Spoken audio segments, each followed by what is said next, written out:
Ladies and gentlemen, Mr. Cropper here. In regards to Azrienoch's video, an open letter to Richard Dawkins. Richard Dawkins, River Out of Eden, The Selfish Gene, and The Blind Watchmaker. I think he's got other books as well.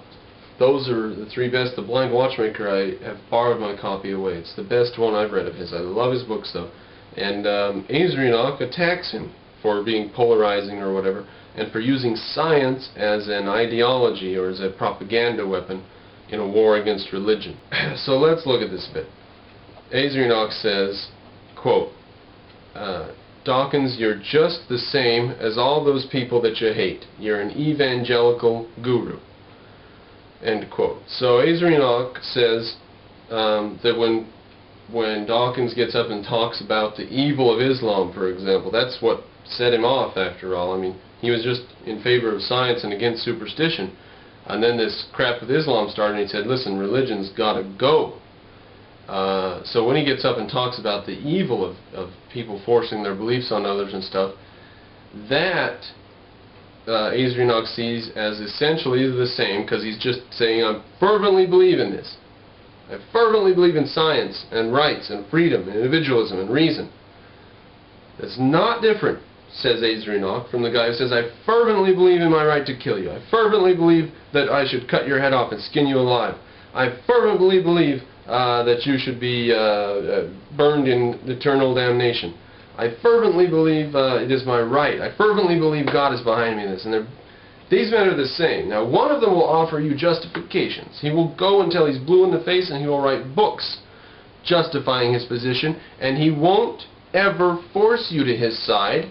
He will always try to get your consent. He'll try to get you to agree with him. He'll try to change your mind, to persuade you. The other guy will kill you.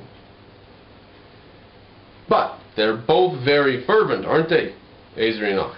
They're both very fervent, and that's the similarity between them, isn't it? You can't just choose some little similarity and then call that your category. You got to think a little harder than that. You can't say, for example, Salvador Dali had a mustache and Hitler had a mustache, so it's obvious that Salvador Dali was a genocidal mass murderer.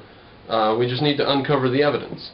But we know from a correct logical method, don't we, Azrienoch, that he is a mass murderer. After all, Stalin and Hitler both had mustaches, and so did Salvador Dali.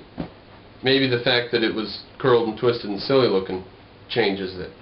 You know, that is not a serious way of thinking. You can't just draw categories and say, Dawkins is fervent and believes what he says, and the Muslims are fervent and believe what they say, and therefore they're the same people.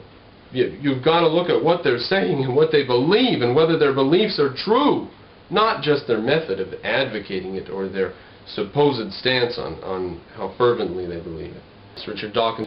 He's out to spread the word.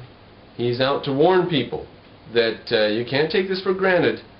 The Western world was built by people through a lot of effort, intellectually and otherwise.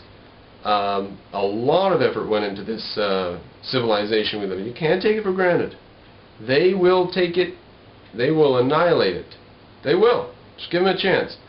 Dawkins is on our side, Azrienoch. Maybe you're on the side of the Muslims, but if so, voila, you better pack and get your butt out of here, because we're trying to save this fantastic enterprise called Western civilization. Now, I say we're trying to save. I'm pretty melancholy. I'm pretty sure that this is just going to be an episode of great expense, like the Cold War, an episode in America's history. We'll do it. They might even get a nuke to explode on American soil. But if they did that, we would invade Canada. I mean, my God, it would go helter-skelter. We would do everything. We would just blitz the world if they did something like that. So they better not. But we're going to be fine as long as we get people like Azrienoch to get it through their thick skulls that murderers and scientists are not equal just because they both believe something fervently. If you want to ask why do they believe that, if that's an essential, apparently for Azrienoch the motivation for belief has nothing to do with it. It's simply belief, isn't it? Just belief as such. Been reading a bit too much William James.